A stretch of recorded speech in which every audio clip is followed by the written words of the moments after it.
Game 1 under the belts of the Wareham Gatemen in a big win for the Gatemen, a 12-4 victory over the Chatham Anglers out in Veterans Field yesterday, and now the home opener for the Gatemen today against the Harwich Mariners. Hi everybody, welcome to the Gatemen Pregame Show alongside Cam Stuart and Henrique DaMour. I'm JD Raucci, guys. A huge win, as we mentioned, for Wareham in the first game of the season, but it took a little while to get things going, but eventually things started out and things got going for the Gatemen. Certainly 7 runs in the top of the 9th inning. Who were you impressed by, Cam, in the first game of the season?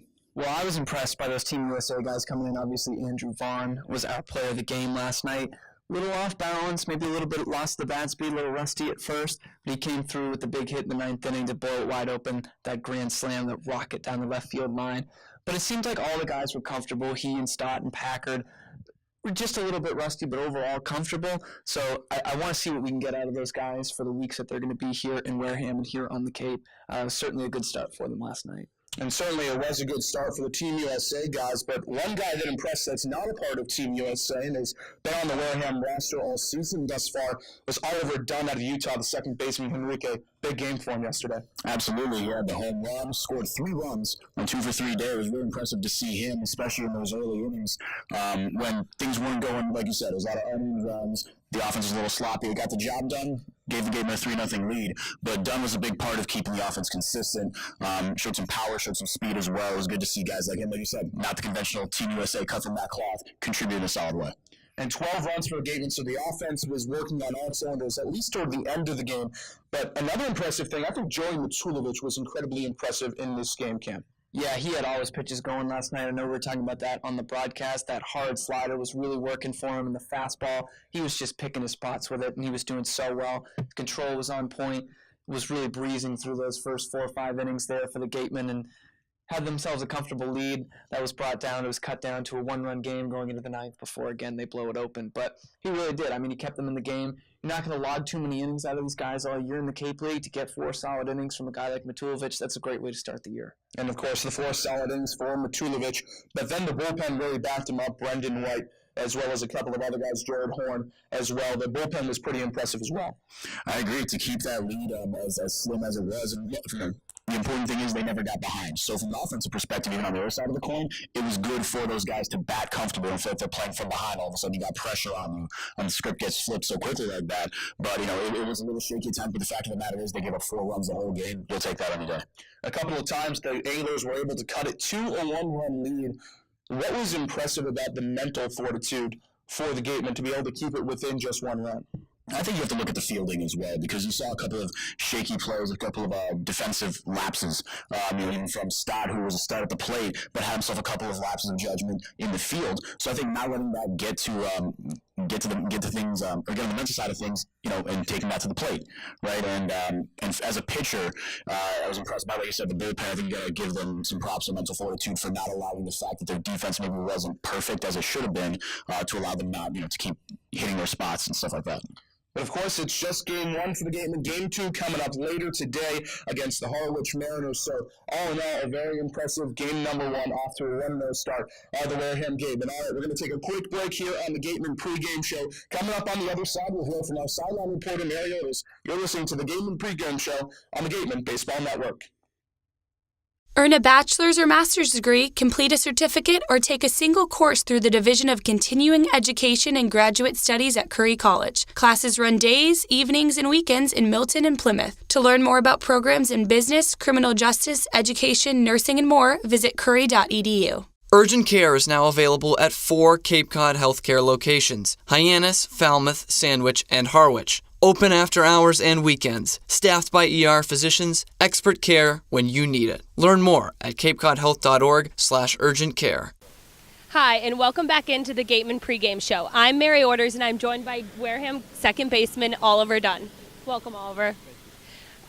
So you had a great game yesterday. You were 2 for 3 with a walk, a home run, 2 RBIs, and 3 runs scored. How does it feel to get off to such a great start in the Cape? It's always good. The best part was getting to win the first day, but I'm still on a temp, so just trying to play as well as I can in the beginning was a lot of fun. And helping us win, obviously. So it was a good time. And how are you going to try to capitalize on that momentum tonight and then going forward into the rest of the season? Just obviously trying to keep it going, keep getting on base for a team, let our big hitters drive me in, help the guys win. I think as long as your priorities are to win, everything else kind of falls in place. So. Great. And you play at Utah, which is a Pac-12 school, and some of your previous opponents are now teammates. How does it feel to go and make that switch? It's actually really cool getting to play against guys like Andrew Vaughn all year, seeing how amazing he was, and a bunch of different guys, Lund from USC. It's cool to see it kind of from the different perspectives, especially when it's guys as good as they are, getting to kind of compare ideas, see where they're from, kind of compare programs. It's pretty cool just to kind of get past the barrier of opposite teams. So it's been fun. Definitely. And lastly, what are some of your overall goals for the rest of the summer? I just obviously want to stick around, be able to continue to play for the rest of the summer, do my thing, and then just continue to win, see if we can't win something out here. So. Thanks so much, Oliver. I'm Mary Orders. Back to you guys in the studio. And guys, a 12-4 win for the Gatemen yesterday. We talked about the impressive parts of the game, but there were some things that the Gatemen could probably work on moving forward as we move through the CCBL season, but it was just game number one. What are some of the kinks that you think the Gatemen need to work out, Ken? Well, I think it might have just been first game of the season jitters per se, maybe some guys who haven't played in a couple of weeks getting a little rusty, but those bats were not there to start the game. They were working the count, they were getting on base, and they scored a couple unearned runs, but they really weren't getting those big hits to keep a big inning going. They had 3 in the first, but they only had 2 up until the 9th inning, so we'd like to see that tonight.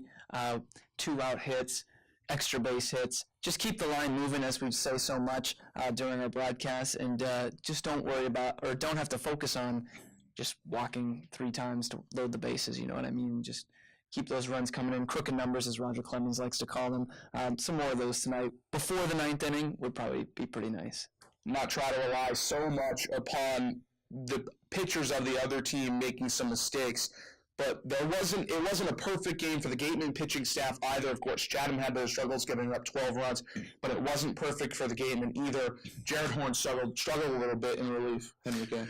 Yeah, he did, unfortunately, and it never got to the point where it became a real threat for the Gatemen. They didn't have a monumental lead. I think at one point it was 5-4. That was the hairiest it got for the Gatemen. But he had a little bit of some control issues. And credit to the Anglos, he did hit some balls hard, but there were some free passes given up by Horn. But the rest of the bullpen was solid. And to Cam's point, the hitting's contagious, and so in the 9th inning ended up being okay. But if we want to nitpick at it, it could have been a little messier if the offense didn't come through there in the end. And we've talked about working out the kinks in the batter's box, but there were also a little bit of rustiness, a couple of kinks in the field. Bryson Stott struggled a little bit at shortstop. What does he have to do today to improve on that and try to hone himself in at the shortstop position? Well, I think that might have been what I was talking about earlier for a guy who just hasn't played in a couple of weeks, because they were more mental lapses than anything. I know Henrique used that word as well. Just some plays where he didn't need to rush things, maybe tried to force a throw in there when he didn't have a play. And I think once he just starts playing baseball again, just starts getting used to playing every day, it'll start to click back with him. But I think that Packard out there in center field had some tough plays to make on sacrifice flies. I don't know if he was going to be able to get the guys anyway, but another one where he was kind of rushing, and that might have just been a rust thing. So we'll see. And outside of that pitching, as well as trying to work out the kinks in both the batter's box and in the field, what's something else that you think that the Gatemen have to work on today to come out with a win against Harwich, a team that is also 1-0 after a 3-2 win yesterday? Well, especially, and we're going to talk about this later in the show, but they've got one heck of a pitcher to go up against, and so I think the first time through the order, you have to learn. Because I think you're going to come out there, you want to come out there swinging, come out there just trying to put the ball in play, like you said. If the defense is going to give you runs, take them, right? Like in the first game, or in the first inning of the first game, I should say, yesterday. But I think it's going to be about learning your approach and getting those jitters out of the way, because I think, to Cam's point, some of the mental lapses I think were due to showing off, right? There were some throws that were way off target, some throws made by Stott that were a little, you didn't have to make those. A double play comes to mind that was not well executed. So I think game 2 will heal those wounds, those mental wounds a little bit, but I think staying within yourself, controlling what you can control.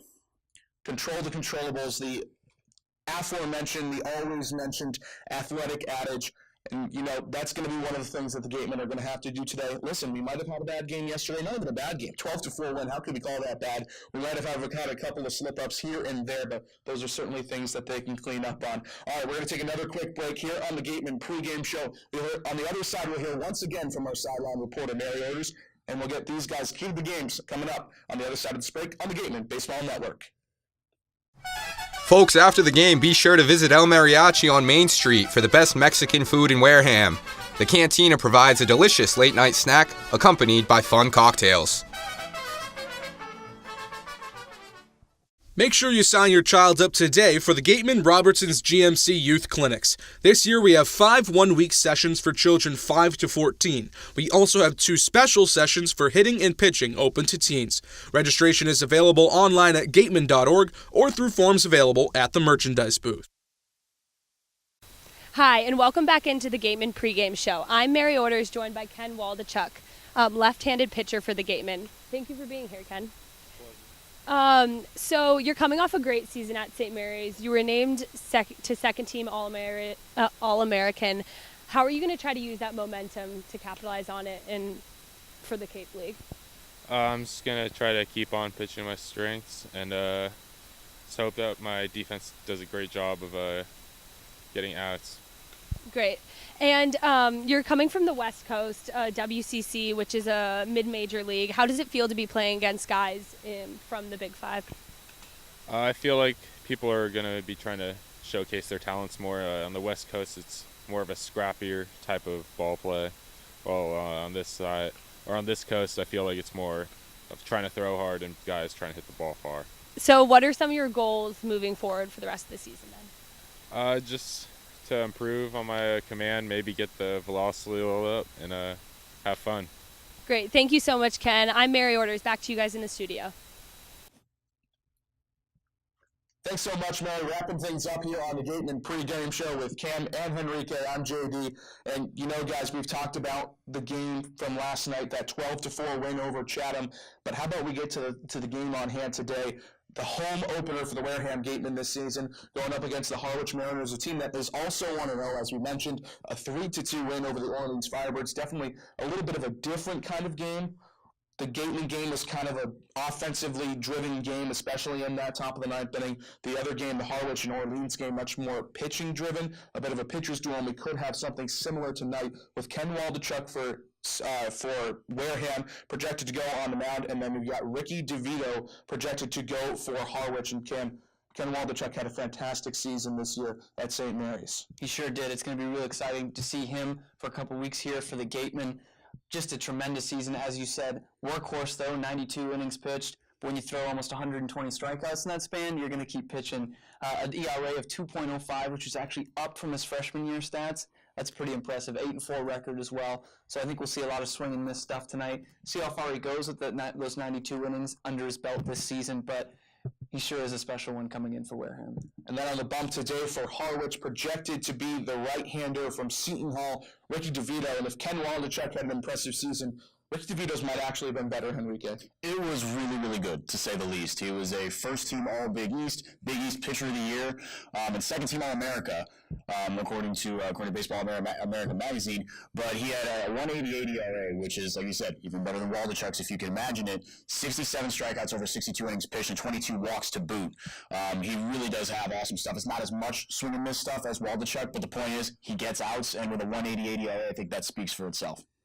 Certainly going to be a pitcher's duel today with Waldichuk and DeVito on the mound. But, guys, I want to get your key to the game. What do the Gatemen have to do today, Cam, to get this win and move to 2-0 in the young season? Well, I think early on in the season, you're facing a guy as good as Ricky DeVito, it looks like. I wanted to see the Gatemen kind of force the envelope here. They've got some big power guys in the middle, but they've still got some speedy guys up top and at the bottom of their lineup. I want to see them be aggressive on the base paths today. We're talking about the mental lapses that the Gatemen had defensively last night. If you're facing a pitcher good as this, you want to see if you can get some defensive lapses from the Mariners tonight. So I think really forcing the issue on the base paths could be the way for the Gatemen to get a couple runs early and get ahead of it tonight. I think similar to what Cam was saying, I think it's going to be about contagious hitting. We saw that this team can hit offensively, right? I mean, it wasn't cheap hits either in the ninth inning. It was solid base hit into the outfield, and of course that line drive home run by Andrew Vaughn. When you see this team can hit, I think it's going to be once something gives in DeVito, and it will eventually. If not in DeVito, in the bullpen, he's not going to go a full 9. It just doesn't happen on the Cape that often. So I think once they see an opening, step on the throat, and keep going. Anyway you slice it, the Wareham offense is going to have to come to play today against Ricky DeVito. All right, that'll do it for us here on the Gatemen Pregame Show. For Cam Stuart, Henrique DaMour, and as well as our sideline reporter, Mary Orders, I'm JD Raucci saying so long and enjoy the game, Gatemen fans.